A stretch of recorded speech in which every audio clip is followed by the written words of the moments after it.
Greetings, owners of fine luxury cardboard rectangles. My friends, today we have a rare treat. We're going to be looking at From the Vault Annihilation. Now, if you are not familiar with the From the Vault box sets, they were a really awesome thing that Wizards of the Coast used to do as a way of trying to help out and rewarding LGSs. I've always been a big fan of this product. It's got a very interesting style of packaging that you don't really see for any other Magic products. And here on the back you can see, "Beyond destruction looms annihilation. Harness the savage power of 15 of the most brutal Magic cards ever unleashed. These limited edition black bordered super weapons are legal in many tournament formats. Sweep the battlefield clean with this powerful arsenal and blast the opposition into oblivion." Contents: 15 premium foil cards, including 6 with new art, an exclusive spin down life counter, and a collector's guide. So overall, like I said, this is one of my favorite Magic products that's ever been made. Now these cards, a bunch of these will actually get to make it into my cube, which makes this more exciting for me as well. So let us take a look. You know what? Let's take a peek here at the insert. It's been a long time since I've had the opportunity to handle a From the Vault. Oh, cool. The front is like a big old poster. Let's see here. Come on. Come on, hands, work with me. All right, look at that, man. So you got Heliod going nuts. This is obviously before he was laid low by Elspeth, right? So this is from the previous Theros block. And then on the back here, you have stories about each of the cards. Oh, that's kind of neat. Interesting. All right, so let's take a look at the actual cards themselves, because I'm definitely not going to read that whole thing. Oh, and then I gotta say, actually, the one thing that I didn't really like about this particular From the Vault is the 20-sided spin down doesn't really feel that, it doesn't really look that great. Do you know, the coloration and everything, it's just something about it, I've never really liked it. So, let us get in to the package proper. You can see that much like modern day Secret Layers, this is a gigantic package to hold a few cards. Although they do give you this big poster insert, so that somewhat justifies it. But regardless, it is a lot of packaging for a few glorious cardboard rectangles. So, where are we going to start? I guess we'll just start from the top. Oh, I'll get these off the screen because of the camera focus. All right, my friends, let us open these mini super boosters of soon to be added to my cube cards. So we're starting out with a Magic the Gathering classic, been a great card since the beginning of the game, and that is Wrath of God. 2 white and 2 gets you a sorcery that destroys all creatures that can't be regenerated.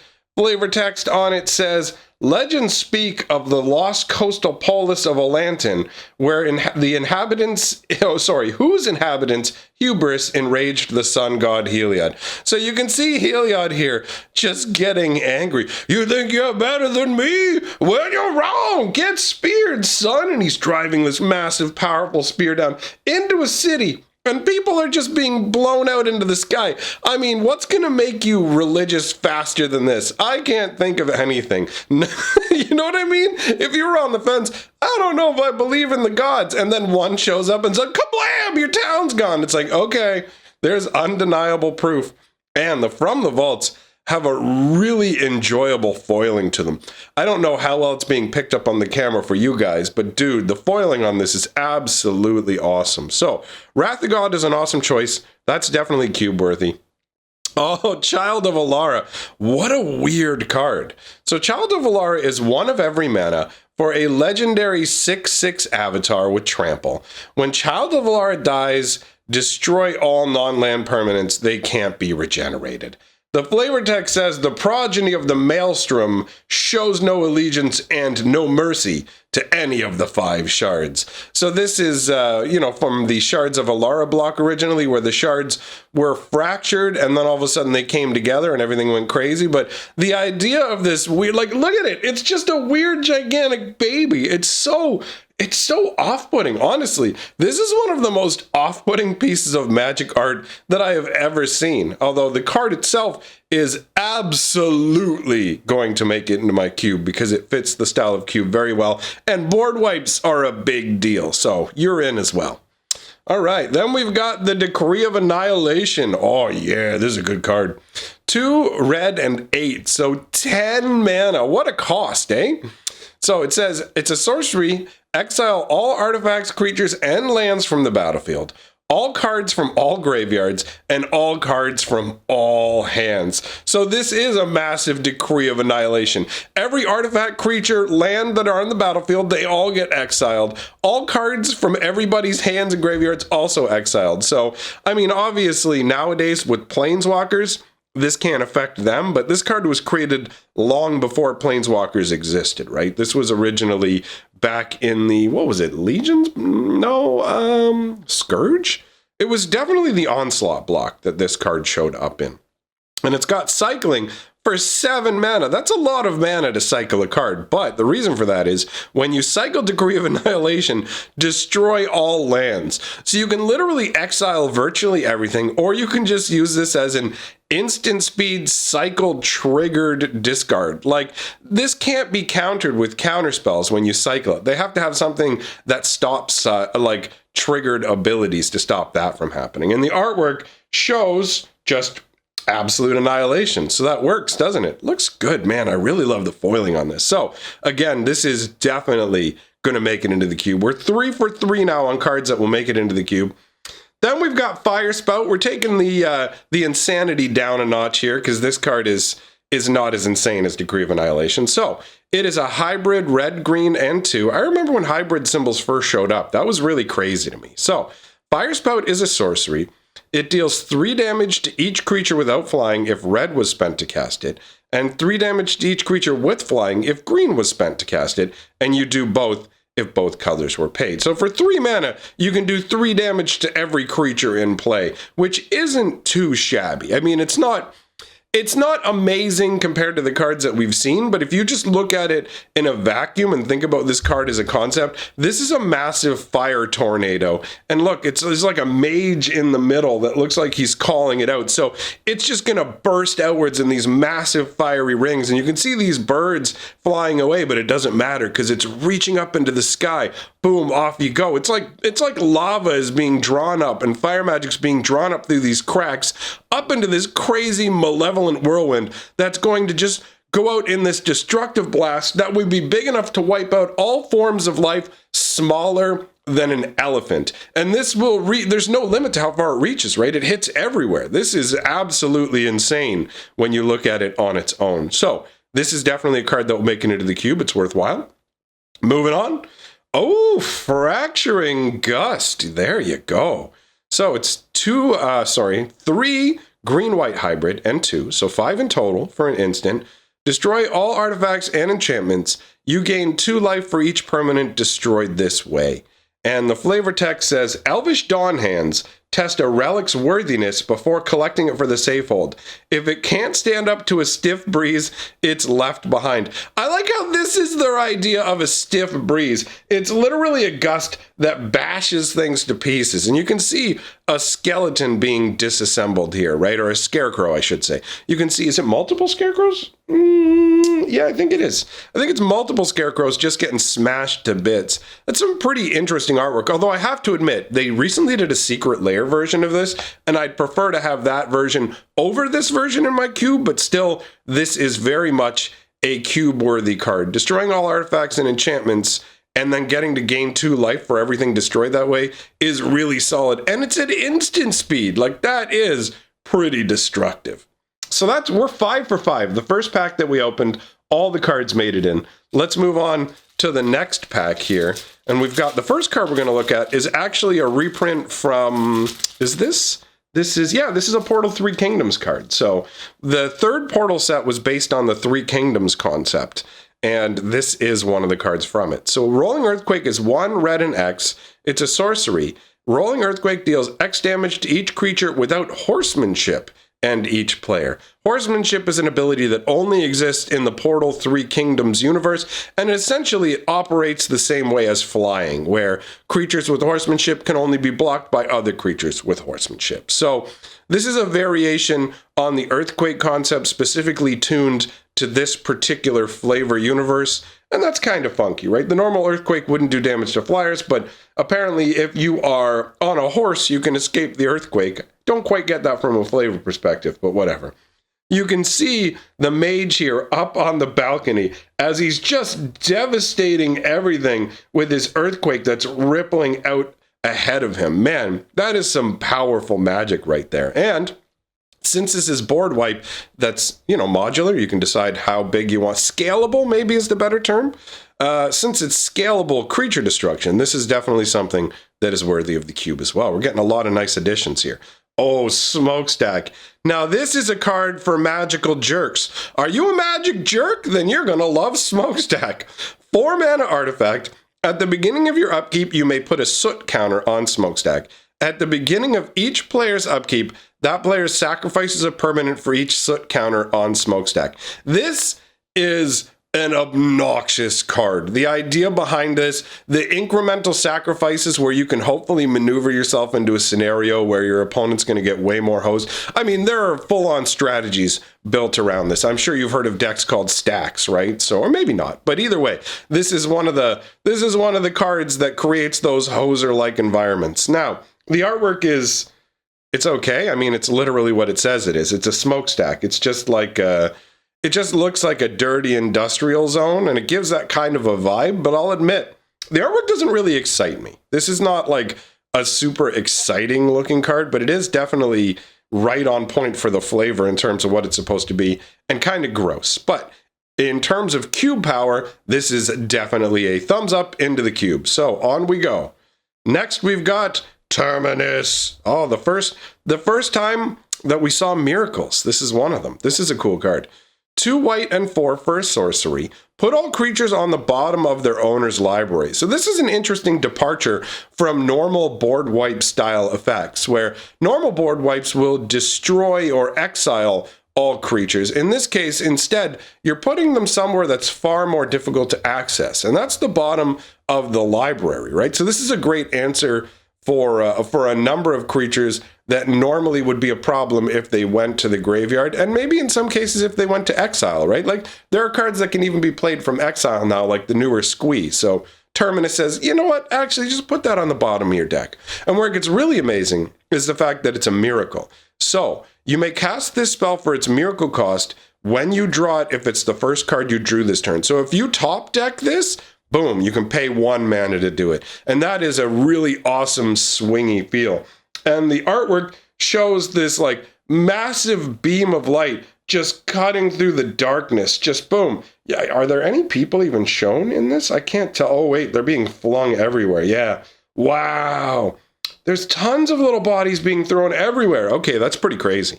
That artwork is all right. It's kind of hard to tell. You need to see a bigger blown up version, but what's going on here is pretty crazy. All right, so definitely cube worthy. Then we've got Upheaval.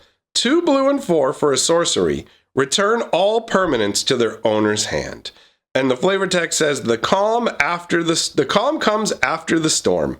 I mean, that makes sense, right? A bunch of stuff goes on, and then the great upheaval. You can see this, either this is the mage casting the spell, or this is somebody who's about to have a really bad time, because you can see all the chunks of earth and everything being thrown upwards. It actually has kind of an explosion feel to it, right? But this is I guess to illustrate the fact that this hits all permanents, right? This doesn't ignore lands. A lot of cards they make nowadays say non-lands because messing with everybody's lands is not something people really appreciate. So this is a really crazy spell that says, let's start over. Hopefully I'm going to be in a position to take advantage of it more than you are. You're just going to fill your mid up with a ton of stuff. Man, again, the foiling's so good. All right, that makes it into the cube. And the final one from the second package is Virtue's Ruin.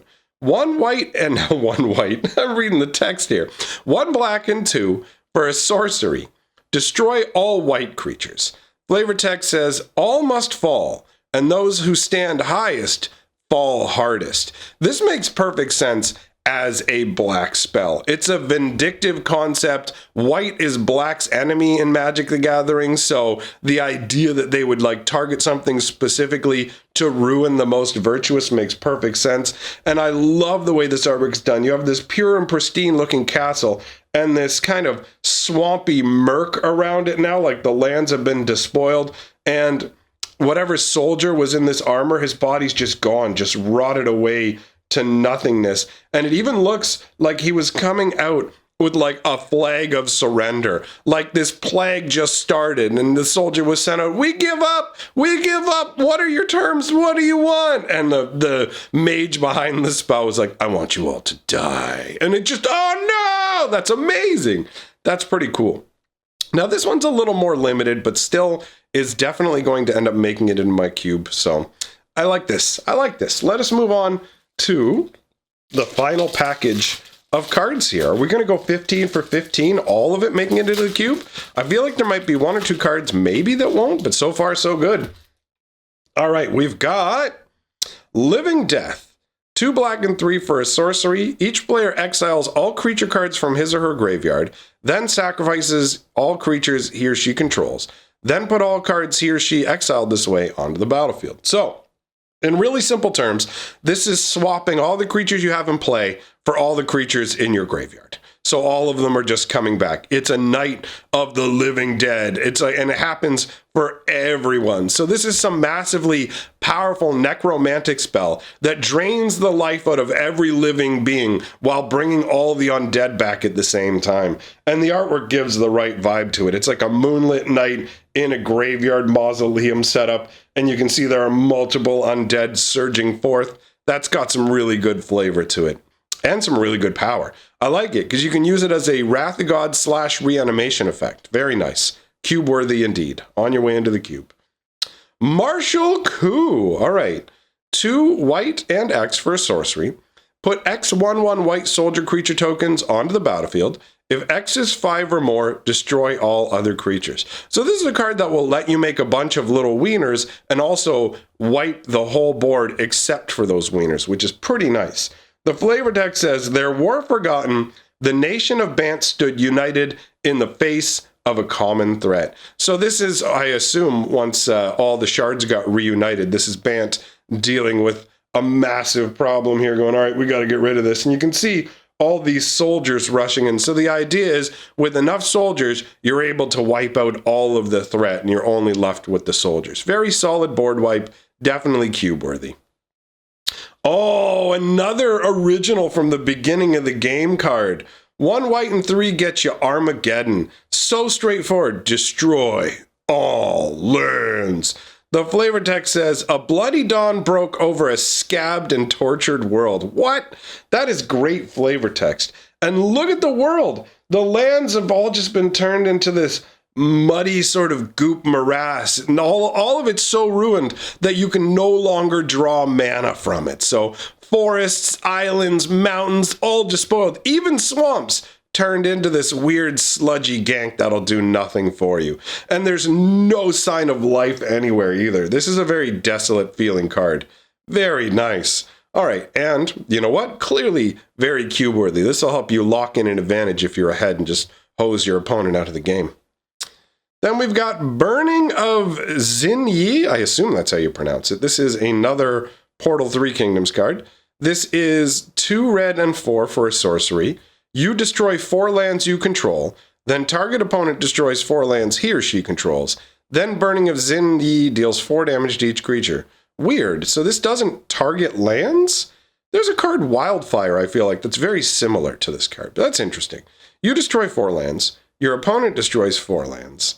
And then 4 damage to every creature. So this is just, I guess, the idea of a massive nation or city being burnt down. So a bunch of lands are lost and people are getting injured. You can see this guy leaping away on his horse. I'm getting out of here. But down here, these people aren't so lucky. They're getting cooked. Even their skins got a pinkish kind of red cooked vibe to it. That's pretty intense.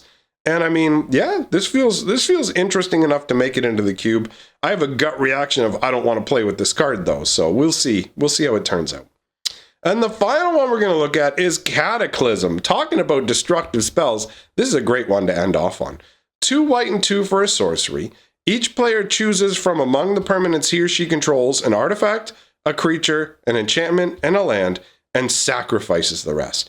So each player is only going to be left with 1 artifact, 1 creature, 1 enchantment, and 1 land, if they even had one of each of those permanents out.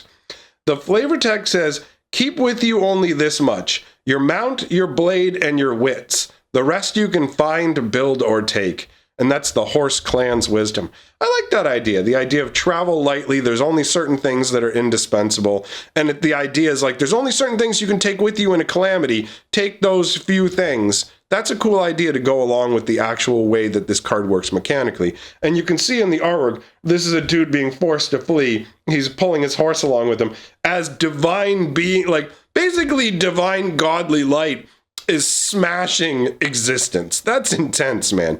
That is a cataclysmic style event there in the artwork. Overall, very solid. So it looks like all 15 cards are actually going to make it into the cube, and that is pretty sweet news for me. So, my friends, let me know what you thought about this in the comments below. Which cards are your favorite? List of my patrons scrolling on by, and a link to some videos on my other channels if you want to check them out. See you guys next time.